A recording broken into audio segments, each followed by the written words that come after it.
दोनों तरफ से मुज़ाकरात की ख्वाहिश का इजहार हुआ है। असेंबली में मुज़ाकरात की पेशकश की गई है। स्पीकर को मुज़ाकरात के लिए अलग से दरख्वास्त तो नहीं लिख सकते, हम मुज़ाकरात पर फोकस कर रहे हैं। रहनुमा PTI रऊफ हसन की प्रोग्राम पोल आदिल अब्बासी के साथ में गुफ्तगू, कहते हैं हम मुज़ाकरात को वक्त देना चाहते हैं, वज़ीर आज़म ड्राफ्ट भेज दें, हम अपना जवाब देंगे।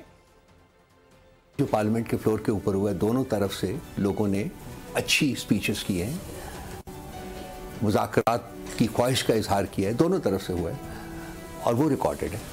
अब उसके बाद क्या कोई दरख्वास्त हम दें कि जनाब स्पीकर साहब या जनाब प्राइम मिनिस्टर साहब अर्ज है कि दिस एंड दैट, अभी तक आपके सवाल के जवाब में हम फोकस कर रहे हैं मुज़ाकरात के ऊपर। एप्लीकेशन प्राइम मिनिस्टर को कहेंगे ड्राफ्ट भेजें, हमें क्या एप्लीकेशन लिखनी है उनको। वो तो कह रहे हैं मुज़ाकरात के लिए मेरे पास आ जाएगी। स्पीकर साहब कह रहे हैं बाकायदा मेरे पास मुझे दरख्वास्त दें, मैं गवर्नमेंट से बात। क्या दरख्वास्त? दरख्वास्त लफ्ज़, the very word itself is मुज़ाकरात के लिए वो कह रहे हैं। सब्सक्राइब करें और बेल दबाएं ताकि कोई खबर रह न जाए।